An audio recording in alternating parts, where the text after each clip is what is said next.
"You're back early," she said, while he stood there, wearing my hoodie in our living room, grilling on my damn patio. She'd drained our joint account while I was deployed, but that wasn't the worst part. No, the worst was when she laughed, and said, "Being safe and loyal? That's your problem." She stole my savings, my house, even tried to ruin my VA benefits, all while sleeping next to the guy who helped her do it. What she didn't realize was, I had a paper trail, and I left her with the mortgage and nothing else. But before we begin, let me know where in the world you're watching from today. It's always fascinating seeing who's joining us from around the world. My name is Mark Delaney, and I'm 37 years old. After 18 years in Army tactical intelligence, my life revolves around deployment rotations and our two-story Charlotte home where my wife Amanda used to greet me with open arms. I met Amanda during officer training support 10 years ago. Her administrative position kept our paths crossing until romance bloomed. We built what I thought was the perfect life: joint accounts, home ownership, and plans for children that seem more distant now. My old platoon sergeant Roger Maddox, who now works in veteran housing consulting, taught me one vital lesson: keep independent copies of every housing document.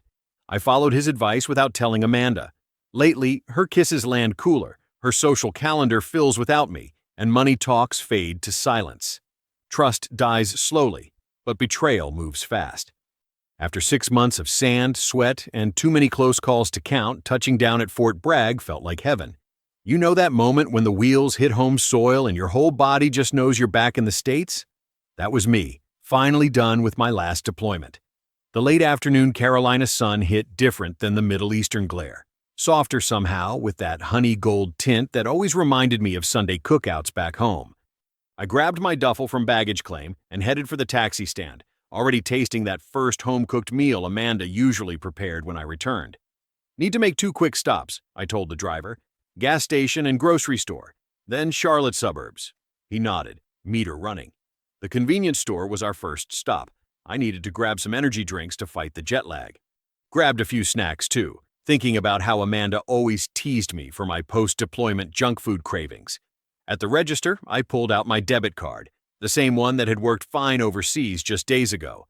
The cashier swiped it once, twice, then gave me that look we all dread. "Sorry, sir, it's declining." "Try it again?" I asked, but got the same result. Weird.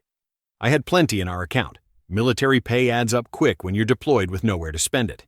"No worries," I said, pulling out cash from my emergency stash. Technology, right? Back in the cab, I pulled up the banking app on my phone. Enter username, locked out. Password reset, access denied. Something wasn't right. You spend enough time in intelligence work, you develop a sixth sense for when things are off kilter. I dialed customer service, stomach tightening with each ring. The rep was polite, but her words hit like mortar fire. "I'm showing that account was closed approximately 3 months ago, sir. The balance was withdrawn in full and the account terminated. I'm afraid I can't provide any further details without—" "Closed?" My voice cracked. "That's impossible. It's a joint account with my wife." "I've been deployed." "I understand, sir, but according to our records, the account holder—" "Both account holders," I corrected. "Yes, well, the paperwork was processed according to protocol. I'm sorry, but I can't—" I hung up, fingers already dialing Amanda's number, straight to voicemail. I tried again, and again. Each time, her cheerful greeting felt more and more like mockery. "Hey, baby, leave me a message and I'll call you right back." Right back. Right. The cab driver kept glancing at me in the rearview. I must have looked like I'd seen a ghost. In a way, maybe I had. The ghost of my own blind trust haunting me through the phone screen. Remember what I said about trust dying slowly? I was watching it flatline in real time. The rest of the ride passed in silence. Every street looked different somehow, familiar landmarks twisted into warning signs I should have seen months ago. The driver pulled up to our house, my house, just as dusk was settling in. That's when I heard it. Music thumping through the walls, but not Amanda's usual playlist. Male laughter, definitely not mine, drifting through the evening air along with the smell of grilled steaks. I stood there, duffel bag heavy on my shoulder, staring at my own front door like it was rigged to blow. In tactical intel, we're trained to notice details. Right then, I was noticing plenty. A different welcome mat, new patio furniture, and parked in my usual spot, a shiny black BMW that screamed midlife crisis. The laughter got louder.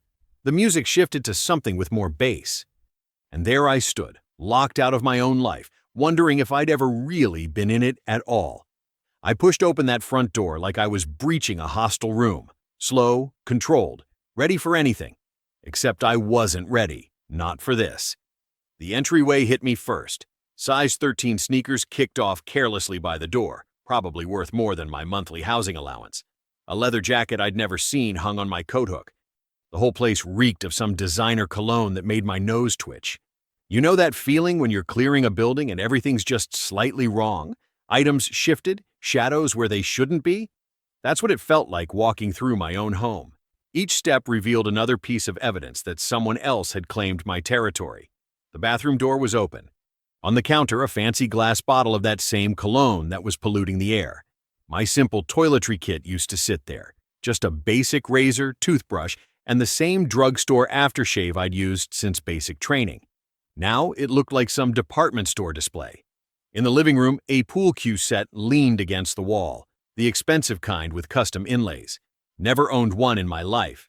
Amanda always said game rooms were tacky. Guess her taste had evolved while I was gone. But it was the mantle that stopped me cold. You ever had one of those moments where reality shifts and suddenly you're not sure which version is real? There were photos everywhere. New ones. Amanda beaming on a jet ski in what looked like Lake Las Vegas. Her wrapped around some guy covered in tribal tattoos, both of them holding cocktails at some rooftop bar. And the one that made my stomach turn. Him wearing my Marine Corps hoodie, the one Amanda used to steal on cold mornings. He was sprawled on our couch, my couch, while she kissed his cheek. The front door opened before I could process it all. Amanda walked in, laughing at something. Then I saw him. The guy from the photos, even bigger in person, had to be 6'4", all muscle and ink. They both froze when they saw me. "Oh," Amanda said, like she'd found an unexpected piece of mail. "You're back early." Early? I'd been gone exactly 6 months, 2 weeks, and 3 days, same as every deployment. Her smile didn't even flicker. "Who's this?" I managed to ask, though I already knew. "This is Drake," she said, touching his arm. "He's been staying here for a while." Drake gave me a nod like we were passing on the street. Just casual as could be, standing in my house, wearing designer jeans that probably cost more than my combat pay. In our home? My voice sounded distant, like it belonged to someone else. Amanda laughed, actually laughed. "See, that's exactly it, Mark. Our home. Everything with you is so structured, so predictable. I needed someone who actually lives, you know? Someone who doesn't plan every minute like it's a military operation. Someone who lives more dangerously," Drake added with a smirk. I looked at Amanda, really looked at her. Gone was the woman who used to send care packages filled with my favorite snacks and handwritten letters. In her place stood a stranger wearing my wife's face, watching me with amused detachment like I was some mildly entertaining TV show. "The bank account?" I asked. She shrugged. "Had to fund the lifestyle somehow. Don't worry, I left enough for the mortgage payment. This month, anyway." That's when something in me just shut down, like flipping a switch. I walked past them to the bedroom, grabbed my go bag from the closet, always packed, always ready, another habit she probably found boring, and headed for the door. "Mark," Amanda called after me, almost gentle. "You had to know this was coming. You're just too safe." I didn't answer, didn't look back, just walked out into the night with my bag over my shoulder, muscle memory carrying me through the familiar streets until I found a motel with a vacancy sign. The room was exactly what you'd expect. Stained carpet, flickering fluorescent lights, a bed that had seen better decades. I lay there staring at water stains on the ceiling, my mind cycling between numbness and fury. Every few minutes, my phone would buzz with another blocked call from Amanda, probably wanting to explain now that the shock had worn off. I barely slept that night. Every time I closed my eyes, I saw those photos on the mantel. Amanda's dismissive smile. That guy wearing my hoodie like a trophy. Around dawn, I gave up trying and pulled out my laptop. You learn some things in the military that civilians might find paranoid. Like keeping records, lots of them. Every important document, every major purchase receipt, every tax form, I'd forwarded copies to my secure military email account.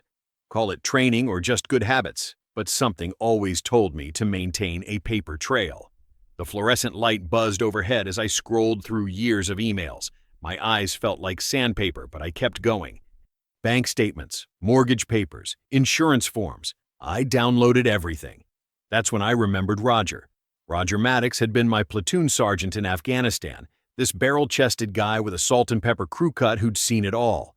He'd transitioned into veteran housing consultation after retiring, specializing in property fraud detection. Used to lecture us younger guys about civilian real estate traps, especially during deployments. "Your signature is a weapon," he'd say. "Don't let anyone else pull the trigger." The cheap motel coffee was barely warm when I called him at 700. Roger picked up on the second ring, like he'd been expecting me. "Mark? Been a minute, brother." "Yeah." My voice cracked a bit. "Listen, I need your expertise. Got time?" "For you? Always. What's the situation?" I laid it out, everything from the drained accounts to Amanda's new friend. Roger listened without interrupting, but I heard his breathing get heavier. "Send me whatever documents you've got," he said when I finished. "Everything, even stuff you think doesn't matter." "Will do. How bad we talking here?" "Let me look first. Talking 48. Those 2 days were hell. I camped out in that motel room, surviving on vending machine snacks and black coffee. Every few hours, Amanda would text, first angry, then trying to sound reasonable. I ignored them all. Roger called back exactly 48 hours later. His voice had that tight quality I remembered from combat situations. "You sitting down?" My stomach dropped. "That bad?" "Worse." Papers rustled on his end. "Your house was refinanced 3 months ago through something called Sunrise Valley LLC. Ring any bells?" "Never heard of it." "Yeah, because Amanda registered it while you were deployed, using a power of attorney with your signature on it." The coffee cup in my hand started shaking. "I never signed any power of attorney." "No shit. It's forged. Good work, too. Probably cost her a few grand to get it done. She used it to pull equity from the house. We're talking serious cash here, Mark. North of 50,000. The room started spinning. I'd seen guys take bullets with less impact than those words hit me. "But here's the real kick in the teeth," Roger continued. "You're still listed as co-holder on the mortgage. She kept your name on everything, probably so you'd be legally liable if things went south. The refinancing paperwork shows monthly payments almost doubled. And guess what? They're 3 months behind." Sweat beaded on my forehead despite the cranked AC. "She set me up. Man, she didn't just cheat on you, she buried you." Roger's voice hardened. "This isn't just about her finding some new guy. This was calculated. She used your deployment to build herself a financial escape hatch, and she left you holding the bomb." I thought about Amanda's smirk when I'd walked out. How casual she'd been about the bank account. It hadn't just been cruel, it had been confident. She'd known exactly what she was doing. "What's my exposure here?" I managed to ask. "If this goes to foreclosure, your credit's toast. VA loan eligibility gone, future security clearances compromised. Plus, any debts the LLC racked up could come back on you since she used your name to register it." The fluorescent light flickered overhead, casting strange shadows on the stained motel carpet. My whole future, everything I'd built over 18 years of service, was balanced on a knife edge. "Roger," I said, my voice steadier than I felt. "I need your help. Whatever it takes." Roger's typing echoed through my phone speaker. "Hang on. Yeah, it's official. Pre-foreclosure notices started going out last week. 3 missed payments trigger automatic proceedings in North Carolina." I paced the motel parking lot, kicking loose gravel. The morning sun felt too bright, too cheerful for what I was hearing. "Can we stop it?" "Not without catching up on payments. We're talking," more typing, "almost 12 grand to get current." My savings were gone, and my next military paycheck wouldn't cover even half that. Jesus. "Look, you need to confront her about this LLC stuff. Get her to admit something, anything, in writing or recorded. We need leverage." He was right. I drove back to the house, my hands clenching the steering wheel so tight my knuckles went white. Remember that smell of fresh-cut grass on summer evenings when Amanda and I used to sit on the porch planning our future? Now the lawn was overgrown, and someone's motorcycle leaked oil on our driveway. Amanda answered my knock wearing my old Army PT shirt. The sight made my jaw clench. "What now?" She leaned against the doorframe, checking her phone.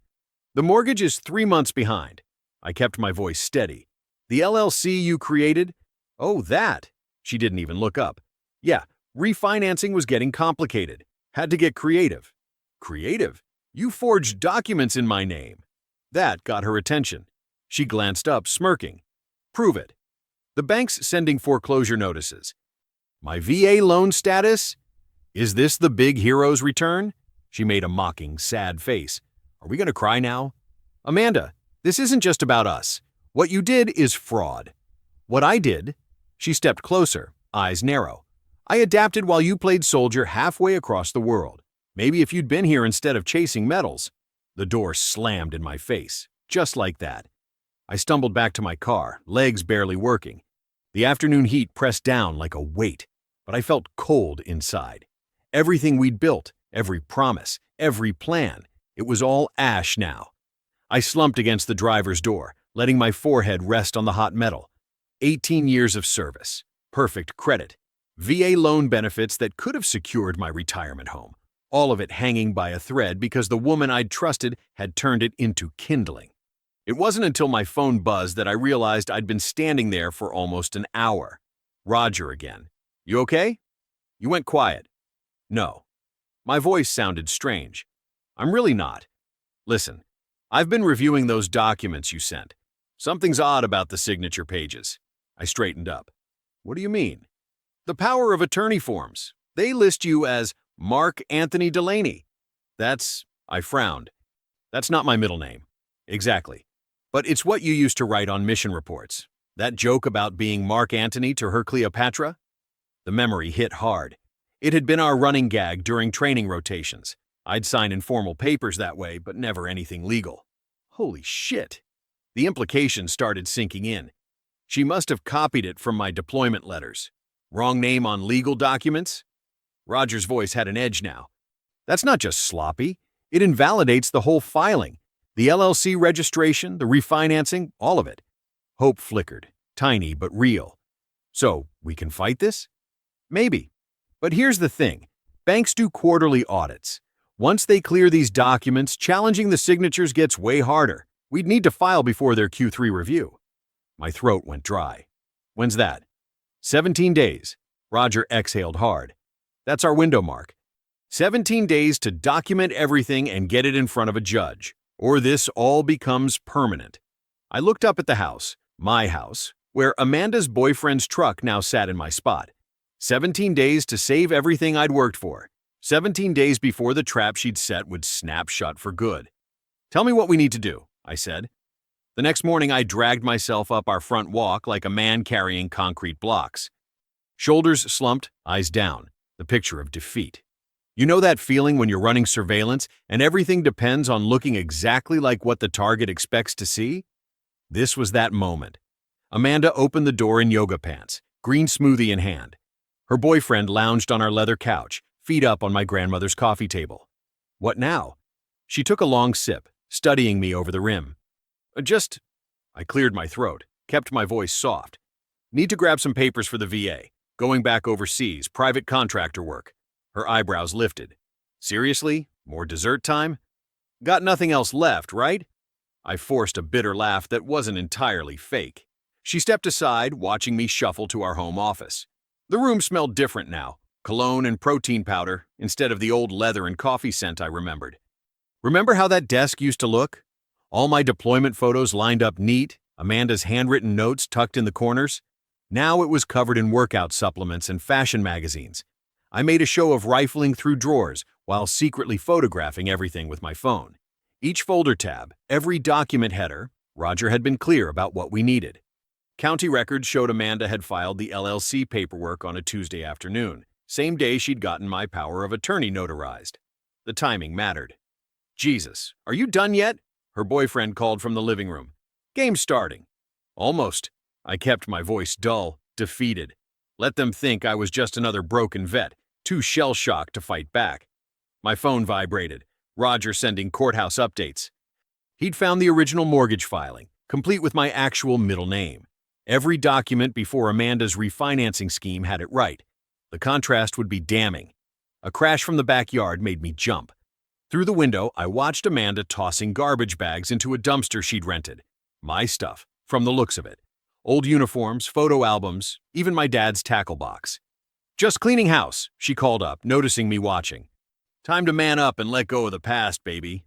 I bit back everything I wanted to say. Instead, I snapped rapid photos of her throwing away my property. Roger said documentation was key. Judges love before and after evidence of malicious behavior.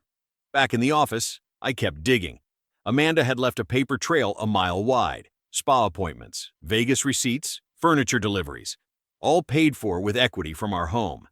I photographed every statement, every credit card bill. Each one was another round in the magazine we were building. Those deployment papers aren't going to find themselves. Amanda's voice carried up the stairs, dripping with fake concern. Coming. I took one last sweep of the room, mentally mapping everything we'd need to subpoena later. The LLC paperwork would be her undoing. She'd used our home address for the business filing, but her gym friend's address for the bank accounts. Classic amateur fraud mistake. Walking out, I let my shoulders sag even further. Amanda stood by the door, already scrolling through her phone. Good luck with the contractor thing, she said without looking up. Try not to get blown up or whatever. I nodded, playing numb. Behind her, the boyfriend smirked and flexed his tattooed arms. Let them enjoy it. They had no idea I'd just photographed their signed gym membership.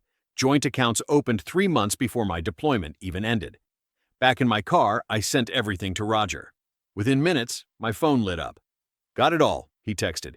Meeting tomorrow at the courthouse archives. Wait until you see what I found in the LLC registry. I glanced back at the house. Amanda and her boy toy were already back on the couch, laughing at something on TV. They thought they were watching me break. Really, they were watching me aim. That afternoon, I started a new tactics board in my motel room. Just like mission planning overseas, every document indexed, every legal clause mapped, every timeline verified. Amanda's appointments went up on the left, bank records on the right. String connected it all, building a web of evidence even a blind judge couldn't miss. My phone buzzed again. Roger had sent a photo from the county records office. Amanda's LLC filing, complete with my wrong middle name in bold black ink.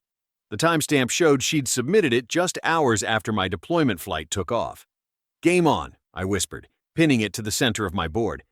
Roger's voice crackled through my phone speaker as I sat in the motel parking lot. You're going to want to sit down for this one, Mark. I'm already sitting. I drummed my fingers on the steering wheel. What'd you find? Remember that boyfriend? Mr. Fitness wearing your Marine Corps hoodie? Roger's tone had that edge I remembered from Afghanistan, the one that meant incoming fire. Just ran his name through the state business registry. Travis McKellen. Ring any bells? I shook my head, then remembered Roger couldn't see me. Should it? 5 years ago, he was all over the Charlotte news. Real estate investment scheme that burned about 30 families, mostly veterans. Got himself formally banned from operating or holding positions in any LLC in North Carolina. Roger paused, letting that sink in. Guess who's listed as operating partner in Amanda's new company? My stomach dropped. You're kidding me. Filed the paperwork himself, used his middle name, but the social security number matches. This guy can't legally touch an LLC with a 10-foot pole, yet he's running one with your house as collateral. I leaned back, mind racing. What does that mean for the refinancing? It means we've got nuclear ammunition, brother. His involvement alone could void every document they filed. But we've got 11 days before quarter-end reports lock in. After that, challenging the LLC gets 10 times harder. The gravity hit me. Amanda hadn't just found some gym rat. She'd hooked up with a professional con man, one who knew exactly how to manipulate property laws. Send me everything you've got, I said. I'm heading to the courthouse first thing tomorrow. Already on it. And Mark? Roger's voice hardened. Document everything from here on out. Every interaction, every party, every piece of mail. We need a paper trail that'll make a judge's job easy. I spent the next few hours parked near our house, my house, watching cars pull up. Music thumped through open windows as Amanda's latest house party kicked into gear. I recognized some faces from her Instagram, gym buddies, wannabe influencers, all living large on my emptied accounts. The phone's camera clicked steadily as I logged license plates, faces, timestamps, each photo tagged with location data, each detail another pixel in the bigger picture we were building. Through the front window, I could see Travis holding court, one arm around Amanda while he gestured with a beer. Someone must have said something funny because the whole group erupted in laughter. Then I heard it, clear through the open window. Girl, you really know how to marry smart. Those VA benefits must be sweet. More laughter. Amanda's voice carried next. Please, that's so last year. Wait till you see what this refinancing did for us. My jaw clenched. The phone kept clicking. Around midnight, the party started breaking up.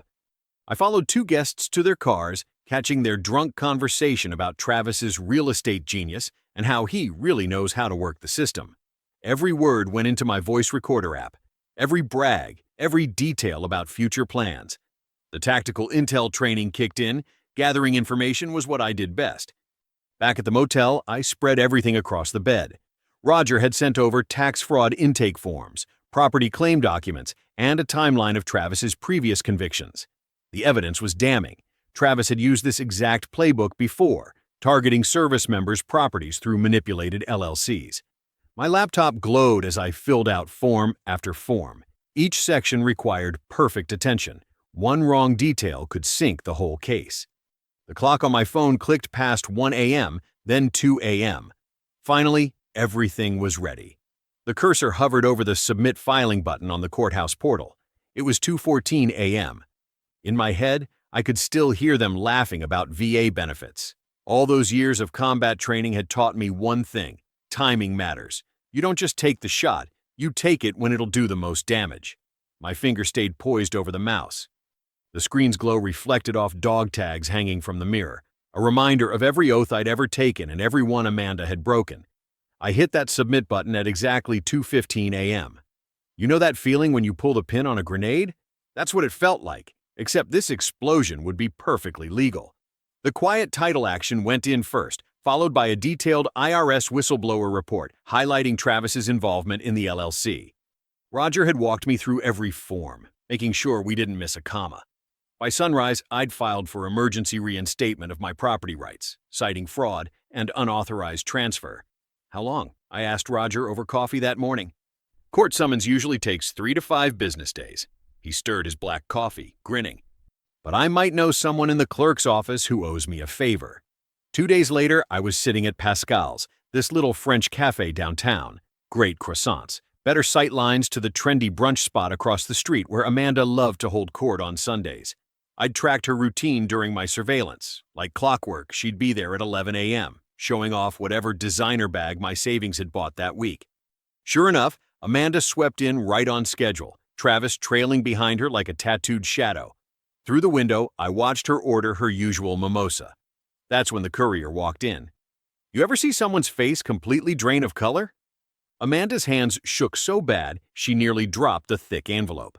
Travis grabbed it, tore it open, and started reading. His swagger vanished with each page.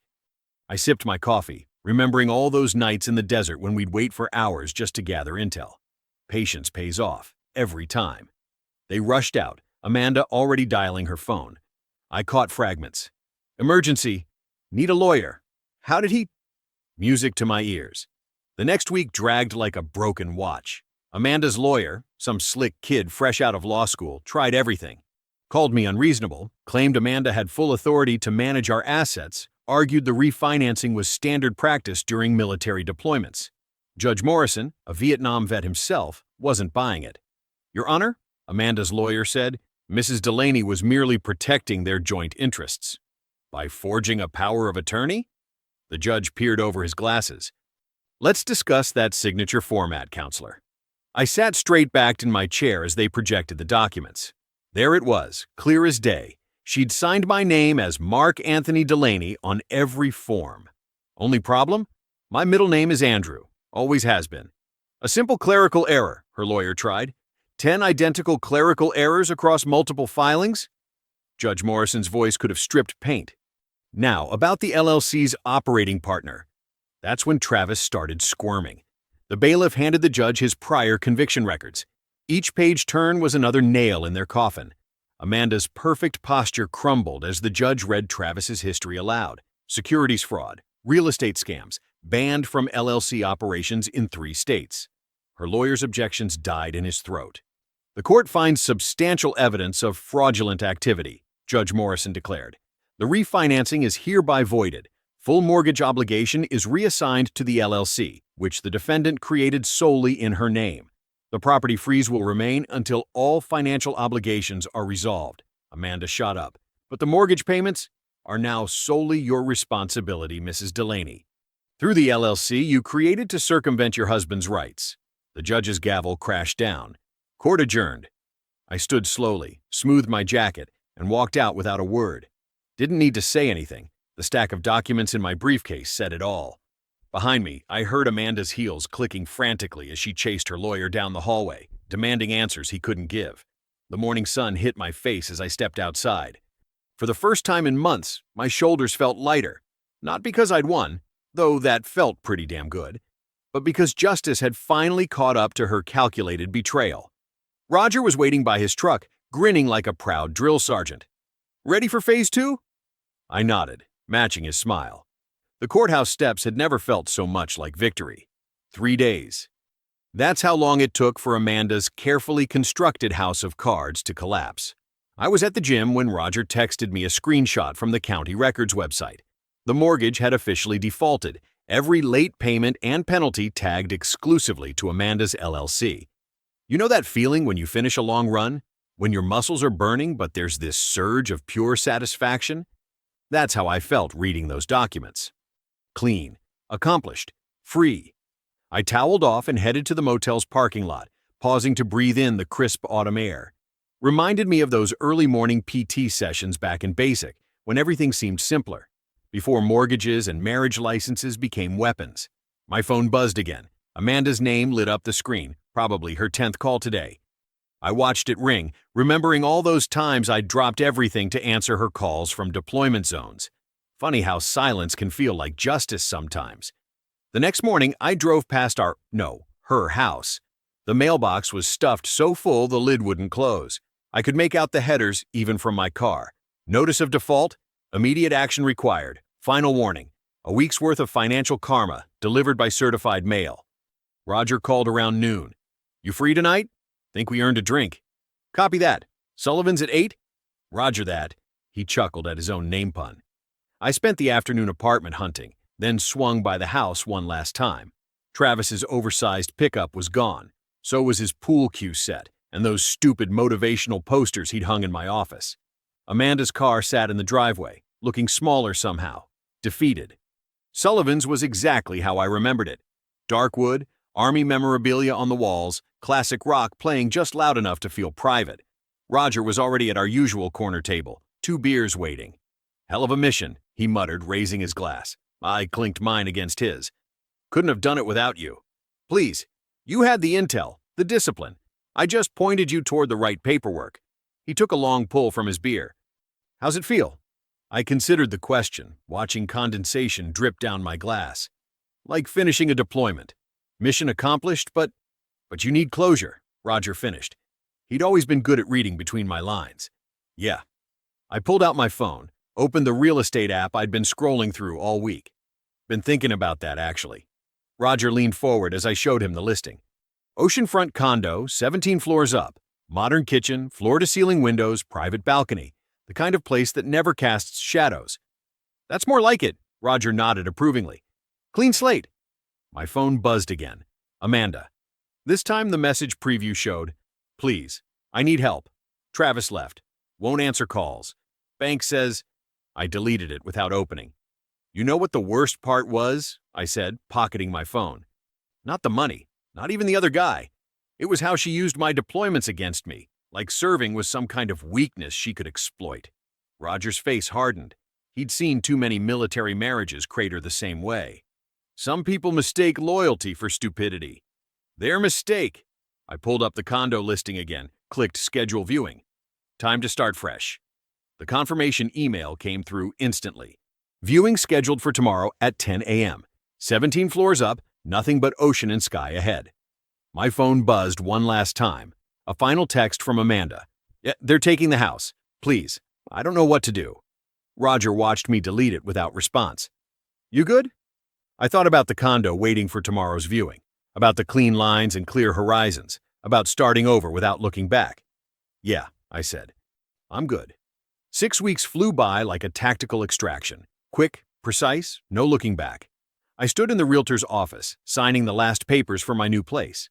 The VA loan approval had come through clean as polished brass, exactly like Roger predicted. Sometimes karma works through paperwork. Congratulations, Mr. Delaney, the realtor said, sliding me the keys. 18th floor's all yours. The elevator ride up felt like ascending into a different life. You ever notice how certain moments just feel weightless? Like dropping your gear after a long patrol? This was better. The condo spread out before me, all clean lines and morning light. Floor-to-ceiling windows wrapped around the living room, framing the Atlantic like a living painting. No suburban fences, no neighbors' windows to peek through, just waves and horizon, stretching forever. I set my duffel by the door and walked the space slowly, letting it sink in. The previous owner had been meticulous. Every surface gleamed, every corner squared away with military precision. Made sense when the realtor mentioned he'd been 1st Marine Division Vietnam era. The kitchen caught my eye first. Stainless steel appliances, granite countertops, and there on the counter, a high-end coffee maker, still pristine in its spot. A note was propped against it. From one vet to another, Semper Fi. Something about that coffee maker hit different. Maybe because it was the first thing in months that didn't come with strings attached, or maybe because another warrior had left it as a welcome home gift. Either way, I felt my shoulders finally drop. My phone buzzed. Amanda's number, again. She'd been trying different angles lately. First angry, then pleading, now trying for casual like nothing had happened. The text preview showed, "Can we talk? Just to clear the air? I know things got—" I deleted it mid-sentence and walked to the balcony. The ocean breeze hit my face, salt clean and fresh. Behind me, the coffee maker hummed to life, brewing my first cup in my new home. Funny how the small sounds can mark the biggest changes. The movers arrived an hour later with what little I'd kept. My service photos, some books, basic furniture I'd grabbed when the court ruling came through. It wasn't much, but it was mine. Clean start, clean slate. Setting up took less time than a standard equipment check. Everything found its place naturally, like the space had been waiting. I hung my service photos in the home office, arranged my books in the built-in shelves, and made the bed with fresh sheets that had never known another home. Around sunset, my phone lit up again. Amanda, switching tactics. "I know you're hurt, but we should talk about what happened. It wasn't all bad, was it? Maybe over coffee." The coffee maker gurgled softly in the kitchen, its timer already set for tomorrow morning. I walked to the windows, watching colors paint the water as the sun dipped low. Behind me, my new space stayed quiet, orderly. Mine. I thought about her words. Wasn't all bad. Like that somehow balanced the betrayal, the theft, the calculated destruction she'd planned while I was serving. Like, not all bad was enough to erase what she'd done. The phone felt heavy in my hand. For the first time in weeks, I typed back, "This wasn't war. It was justice." Then I blocked her number, dropped the phone on the counter, and poured myself a cup of coffee. The maker hummed quietly, doing its job without drama or demands. Outside, the ocean stretched endless and clean, no shadows in sight. Standing there in my new kitchen, watching the horizon darken into purple-blue twilight, I raised my cup in a silent toast to the Vietnam vet who'd left it, to new beginnings, to clean slates, to justice served, one quiet morning at a time. That first morning hit different. No alarm needed. My body clock still ran on military time, eyes opening at 05:30 sharp.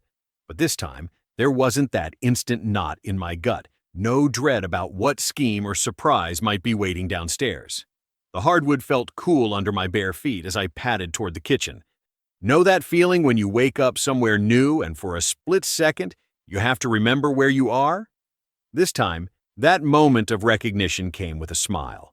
The coffee maker, my unexpected welcome gift, had done its job perfectly. The aroma of fresh brew filled the space, rich and familiar. No fancy flavored stuff like Amanda used to buy, just straight black coffee, strong enough to stand a spoon in. Sometimes the simple things mean more. I poured a mug and walked to the main windows. The blinds were still closed from the night before, leaving just thin strips of dawn light painting the floor. For a moment, I just stood there, letting the steam rise from my cup. You spend enough time in tactical ops, you learn to appreciate stillness. Real stillness. Not the fake quiet of waiting for the other shoe to drop, but genuine peace. The kind where your shoulders can finally drop and your mind can just rest. With one hand, I reached for the blind controls. The mechanical whir felt final somehow, like the sound of a chapter closing. As the blinds lifted, the ocean view opened up before me, all steel blues and morning gold. Waves crashed against the shoreline far below, their rhythm steady as a heartbeat. The sun was just breaking over the horizon, turning the water into hammered silver. No suburban rooftops blocking the view, no neighbors' windows to dodge, just open sky and endless water. Somewhere out there, container ships were making their slow way to port, but from up here, even they looked peaceful. I took a long sip of coffee. It tasted better here, stronger, cleaner. Maybe it was the fancy machine, or maybe it was just that no one had tried to sweeten it behind my back. Either way, it felt right. A seabird caught an updraft past my window, wings spread wide against the morning light. For a second it seemed to hover there, completely still despite the wind, before banking away toward open water, free and clear, just like that. The thought hit me then. This was really it. The end of all those schemes and lies, the final period on a chapter I never saw coming. Not with a bang or a showdown, but with this, just me, my coffee, and a view that belonged to no one else. My phone sat silent on the counter behind me. No messages, no missed calls, no manipulative texts trying to pull me back into her game. I'd blocked every number that mattered, closed every account we'd shared. The silence felt earned. The sun climbed higher, warming the glass. I could see my reflection now, overlaid against the ocean view. The face looking back seemed different somehow, older maybe, definitely wiser, but also lighter, like I'd set down a weight I'd forgotten I was carrying. You know what they say about not betting against a man with nothing left to lose? They're wrong about the nothing part. Standing there, watching the waves roll in, I realized I hadn't lost everything at all. I'd just cleared the deck for something better. I raised my mug slightly, toasting my reflection, the ocean, the silence, hell, maybe even toasting Amanda, wherever she was. After all, she'd taught me something valuable. When someone shows you who they really are, believe them the first time. And when they try to bury you, well, that's when you learn how to grow. Don't bet against a man with nothing left to lose, I said quietly to the waves below. The words disappeared into the sound of surf, but that was okay. Some victories don't need an audience. The coffee maker gurgled softly behind me, already brewing a second pot. Another day was starting. My day, on my terms, in my space. Simple as that. I believe stories like this find us for a reason. If this one touched you, please subscribe. I share a new one every day, and tomorrow's might be the one your heart's been waiting for.